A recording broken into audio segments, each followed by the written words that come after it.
My friend, your kindness, I am saying, is that many of you are killing your future by trying to please everyone around you. You are so busy being nice that you have no time left to be great. Let me tell you about something that happened to me years ago. I was sitting in my office late one night working on a project that wasn't even mine. A colleague had asked for a little help and somehow I ended up doing his entire presentation. My phone kept ringing, people wanting advice, wanting my time, wanting favors, and I said yes to all of them. My desk was covered with other people's priorities. My calendar was filled with meetings I didn't need to attend. My energy was spent on problems that weren't mine to solve. And there, buried under all those external demands, was a small notebook where I had written my own dreams, my own goals gathering dust, because I was too busy being friendly to work on what truly mattered. That night, I looked at my watch and realized it was 2 a.m. I had been at the office for 18 hours. I'd missed dinner with my family. And for what? To be nice, to be light, to avoid disappointing people who probably wouldn't have done the same for me. I realized then that I wasn't being friendly. I was being foolish. I was sacrificing my purpose on the altar of popularity. Many of you are doing the exact same thing right now. You're saying yes when you should say no. You're giving away your most valuable resource, your time, to people who don't value it. You're putting other people's priorities ahead of your purpose. Being too friendly isn't kindness. It's a form of self-sabotage. When you try to please everyone, you end up pleasing no one, especially not yourself. Your relationships become unbalanced. People start to expect your sacrifice. They begin to see your time, your energy, and your resources as something they're entitled to. And worst of all, you start to believe it too. The most dangerous thing about being too friendly isn't what it makes others do. It's what it makes you be. Believe about yourself. You start to think your value comes from how much you give away, how available you are, how much you sacrifice. You begin to measure your worth by how much others need you rather than by how true you are to your purpose. Let me tell you what happens when you're too friendly. You become exhausted. Your energy isn't unlimited. Every time you say yes to something that isn't aligned with your purpose, you're saying no to your potential. You can't pour from an empty cup. And many of you are running on fumes because you've given everything away. Second, you become resentful. It starts small, a tiny voice in your head wondering why you're always the one picking up the slack, always the one sacrificing, always the one putting others first. That voice gets louder until one day that resentment spills over into your relationships, poisoning the very connections you were trying to nurture. Third, you lose respect. Yes, that's right. People don't respect those who don't respect themselves. When you let others walk all over you, when you drop everything to meet their needs, when you consistently put yourself last, you're sending a message. My time isn't valuable. My boundaries don't matter. My purpose isn't important, and people will believe you. And most tragically, you miss your destiny. You were not born to be everyone's assistant. You were not put on this earth to make everyone comfortable.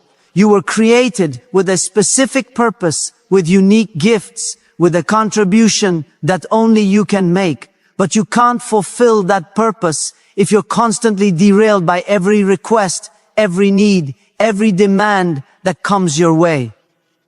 Now, let's talk about healthy boundaries. Boundaries aren't walls, they're bridges. They don't disconnect you from others. They create the conditions for authentic connection. When you have clear boundaries, people know what to expect from you. They know you value yourself and your time, and paradoxically, they value you more because of it. Don't think about the people, all that giving, you've lost sight of who you are. There's a big difference between kindness and being taken advantage of. Kindness comes from strength. It's a choice you make from a place of self-respect and abundance. Being taken advantage of comes from weakness. It's what happens when you don't value yourself enough to establish healthy boundaries. Kindness says, I see your need and I choose to help because I care. Being taken advantage of says, I have to meet your need because I'm afraid of your disapproval. Kindness is giving what you can without resentment. Being taken advantage of is giving what you can't and resenting it afterward. Kindness fills you up. Being taken advantage of drains you. I've watched too many talented people waste their potential because they couldn't say no. I've seen brilliant minds stuck in mediocrity because they were too busy meeting everyone else's expectations to pursue excellence. I've witnessed people with world-changing ideas never change a thing because they were too friendly to rock the boat. Don't let that be your story. Let me tell you about Marcus, a brilliant young man I mentored some years ago. When I first met him, he was working 80 hours a week at a job he hated because he didn't want to disappoint his boss. His weekends were consumed by family obligations, not because he wanted to be there, but because he couldn't bear to say no. His friends regularly took advantage of his generosity, borrowing money they never repay, showing up at his apartment unannounced, expecting him to drop everything for them. Marcus was everyone's friend, but he had no time to pursue his own dreams. He wanted to start a business, but between his job and all his friendships, he could barely find time to sleep, let alone build something of his own. One day I asked him a simple question. Marcus, what would happen if you disappeared tomorrow? He looked confused, so I explained. If you vanished, your company would hire someone else. Emily would find other ways to handle their issues. Your friends would find someone else to take advantage of. Life would go on without you. But your purpose, that unique contribution only you can make, would die with you. That hit him hard. He realized he'd been living as if his only value was in what he could do for others, not in what he was created to do. Over the next year, Marcus transformed his life. He set office hours and stuck to them. Despite his boss's initial resistance, he started saying no to family demands that weren't emergencies. He had honest conversations with his friends about their one-sided relationships. Some of those friendships ended, and that was painful but necessary. With his new boundaries, Marcus found time to work on his business idea. He started small, working evenings and weekends as his business grew. He reduced his hours at his job. 2 years later, he quit altogether to run his company full-time. The most interesting part, the people who truly cared, about Marcus, the ones who valued him for who he was, not just what he could do for them, respected his boundaries. Those relationships grew stronger, deeper, more authentic. The relationships that couldn't survive his boundaries weren't worth keeping in the first place. Today, Marcus employs 15 people. His business helps small farmers get their products to market, improving both their livelihoods and food access in underserved communities. He's making a difference in the world, a difference that never would have happened if he had kept being too friendly. I'm not saying you should stop caring about people. I'm saying you should start caring about your purpose even more. Think about an airplane emergency. What do they tell you? Put your own oxygen mask on first before helping others. Why? Because if you pass out from lack of oxygen, you can't help anyone. The same principle applies to your life. If you're constantly giving all your energy away, you'll have nothing left for your purpose. And if you never fulfill your purpose, the world loses the unique contribution only you can make. Your time is not a renewable resource. Once it's gone forever. Every minute you spend on activities that don't align with your purpose is a minute you'll never get back. Every yes to something that doesn't matter means a no to something that does. Stop being too friendly with your time. Stop being too generous with your energy. Stop saying yes when your spirit is screaming no. This isn't about becoming selfish. It's about becoming focused. It's about recognizing that you can't be all things to all people and you weren't meant to be. It's about understanding that the greatest gift you can give to the world isn't your compliance or your constant availability. It's your authentic contribution, your purpose fulfilled, your potential realized. Many people live their entire lives without ever drawing a line, without ever saying, punt is far and no further. They become human doormats, letting everyone and everything walk over them. Then they wonder why they feel empty, exhausted and resentful. They wonder why their dreams never materialize, why their goals remain out of reach, why their purpose goes unfulfilled. The answer is simple. They were too friendly with the wrong things and not friendly enough with the right ones. Too many people have built their prison with the bricks of accommodation. They have constructed walls of compliance around their potential. They have fortified these prisons with the cement of fear. Fear of rejection, fear of disapproval, fear of being alone. And now they sit inside these structures they've built, wondering why their lives feel so confined, so limited, so far from what they dreamed. The key to freedom is in your hand right now. That key is the word no. 2 letters, 1 syllable, infinite power. When you learn to say no to what doesn't serve your purpose, you create space to say yes to what does. Most people have this backward. Why say yes to everything, then wonder why they have no room for their priorities. Your no is as important as your yes, maybe more important. Every great achievement in history came from someone who said no to distractions and yes to focus. Every breakthrough, every innovation, every movement forward happened because someone refused to scatter their energy and instead concentrated it on what mattered most. I have seen countless talented people who couldn't say no.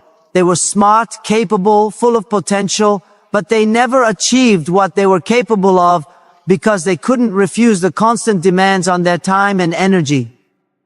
Meanwhile, I've watched people with half their talent accomplish twice as much simply because they understood the power of no. No is not a rejection of others. It's a protection of yourself, your time, your energy, your purpose. It's an acknowledgement that your resources are finite and must be stewarded wisely. The strongest people I know aren't the ones who say yes to everything. They're the ones who know exactly when to say no. Their no comes from confidence, not fear. It comes from clarity, not confusion. It comes from understanding their worth, not questioning it.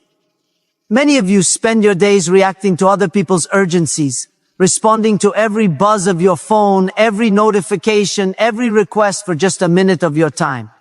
Those minutes add up. Those interruptions compound soon. Your life isn't yours anymore. It belongs to whoever makes the loudest demand. Stop giving away your power. Stop handing control of your life to others. Start saying no to what doesn't align with your purpose. And watch how quickly you start moving toward your goals. Now let's talk about respect. Many people believe that being agreeable is available and accommodating earns them respect. This is one of the biggest lies in our culture today. Real respect doesn't come from making yourself small so others can feel big. It doesn't come from always saying yes. It doesn't come from being everyone's doormat. Respect comes from integrity, from standing for something, from having principles that don't bend with every gust of popular opinion. It comes from valuing yourself enough to expect others to value you too. It comes from knowing your worth and refusing to accept less. When you have clear boundaries, when you say no to what doesn't serve your purpose, people might be temporarily disappointed or even angry, but in the long run, they will respect you for it. They will understand that your time and energy are valuable. They will see that you are someone who knows their worth. Contrast this with what happens when you're too friendly, too available, too eager to please. Initially, people might seem happy with you, but over time, they start to take you for granted. They expect your sacrifice. They assume your compliance. And slowly, subtly, they begin to lose respect for you. I've seen this pattern play out hundreds of times.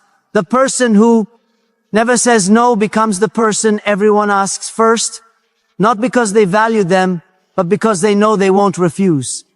The person who drops everything for others becomes the person others drop when something better comes along. The person who puts themselves last becomes the person others put last too. Building respect through boundaries isn't about being harsh or cold. It's about being clear and consistent. It's about communicating your expectations and holding to them. It's about teaching others how to treat you by how you treat yourself. If you want others to respect your time, you must respect it first. If you want others to value your energy, you must value it first.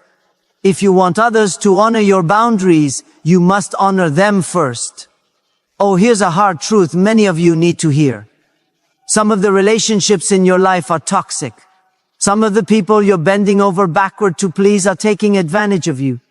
Some of the connections you're desperately trying to maintain are draining you rather than sustaining you.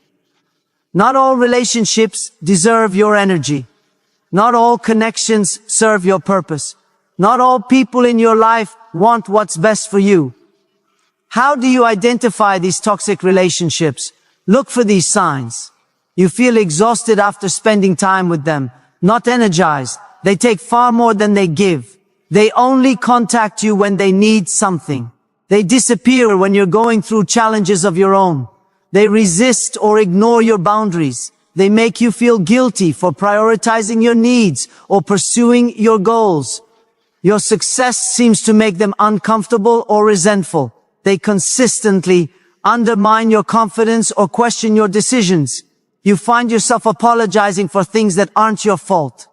You feel like you're walking on eggshells around them. If several of these signs sound familiar in a relationship, you need to make some hard decisions. Sometimes the most loving thing you can do both for yourself and ultimately for them is to create distance. Some relationships need healthy space. Others need to end entirely. This isn't about casting blame or harboring resentment. It's about recognizing that just as you have a purpose, you also have priorities. And if a relationship consistently pulls you away from your priorities rather than supporting them, that relationship may be costing you more than it's worth. I'm not saying cut people off at the first sign of difficulty. I'm saying assess the pattern, not the isolated incidents. I'm saying look at whether the relationship on balance adds to your life or subtracts from it. I'm saying consider whether this connection is moving you toward your purpose or away from it. Your time on this earth is limited. Your energy is finite. You cannot afford to invest these precious resources in relationships that deplete you rather than develop you. This brings me to a critical point. Your purpose and your priorities must align. Many people claim to know their purpose, but set priorities that contradict it completely. They say they want to build a business, but prioritize watching TV over working on their business plan. They say they want to be healthy, but prioritize convenience over nutrition. They say they want deeper relationships, but prioritize social media over real conversations. Your priorities reveal your true purposes, not the ones you talk about, but the ones you actually live by. If you want to know what you're really committed to, look at how you spend your time, your energy, your money. Look at what you say yes to and what you say no to. Look at what gets your best and what gets your leftovers. If your current priorities don't align with your stated purpose, one of two things must change. Either your priorities or your purpose. Either start living what you claim to value or be honest about what you actually value based on how you live. Being too friendly often leads to a total misalignment between purpose and priority. You say your family is your priority, but you can't say no to your boss, so you miss your child's recital. You say your health is your priority, but you can't say no to social obligations, so you skip exercise and sleep. You say your business is your priority, but you can't say no to distractions, so your business stagnates. Stop this cycle. Align your priorities with your purpose by learning to say no to what doesn't move you forward. Let me give you some practical steps to stop being too friendly. First, get clear on your purpose. You cannot protect what you don't identify. Write down your personal mission statement. What were you created to do? What contribution are you meant to make? What problem are you here to solve?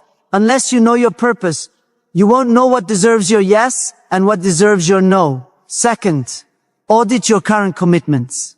Make a list of everything you've said yes to, every obligation, every responsibility, every recurring activity next to each one. Write whether it aligns with your purpose or not. Be brutally honest. You'll likely find that many of your current commitments are taking you nowhere near your goals. Third, create scripts for saying no. Many people struggle with no because they don't know how to say it gracefully. Prepare simple, clear, kind ways to decline requests, to practice them until they feel natural. Remember, you don't need to explain or justify your no. I'm not able to take that on right now as a complete sentence forth. Start small. Don't try to transform all your relationships overnight. Begin by be firm. The temporary discomfort of maintaining your boundary is nothing compared to the permanent resentment of continually crossing it. 6. Surround yourself with boundary respects. Seek out people who honor your no, who don't take your time for granted, who respect your priorities. These healthy relationships will give you strength to address the unhealthy ones. Finally, celebrate your progress. Every time you successfully protect your boundaries, acknowledge it. Every time you say no to what doesn't serve your purpose, recognize the victory. You're reclaiming your life one decision at a time. Let me tell you about Sophia, a woman who attended one of my leadership conferences several years ago. When I met her, she was exhausted, burned out, and resentful. As a community organizer, she had been saying yes to every request, every committee, every cause. She worked 7 weeks, was available by phone 24/7, and hadn't taken a vacation in 3 years. Her health was suffering. Her hips were strained.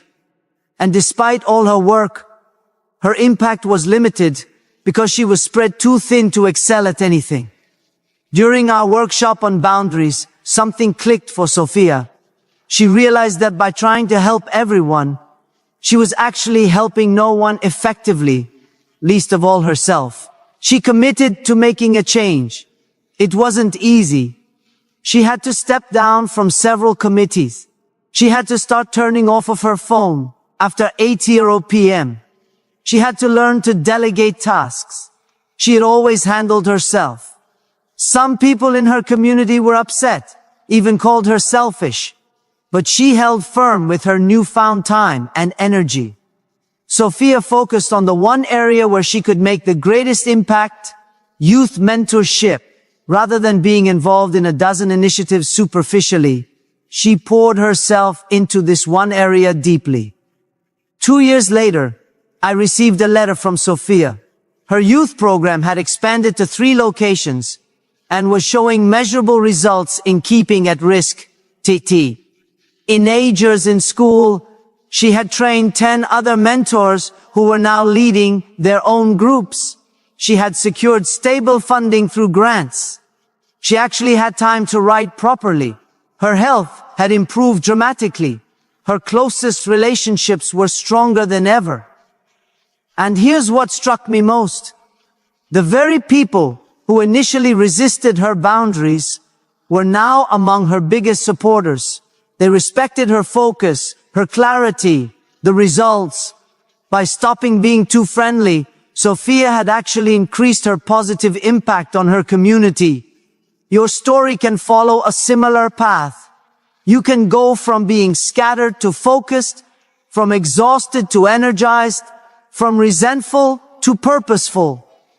But it starts with a decision to stop being too friendly with what doesn't matter, so you can be fully committed to what does. Remember, the world doesn't need more nice people who say yes to everything. The world needs more purposeful people who say yes to what matters and no to what doesn't. The world, it doesn't need more people pleasers. It needs more difference makers. And you cannot make a difference if you're too busy making everyone happy.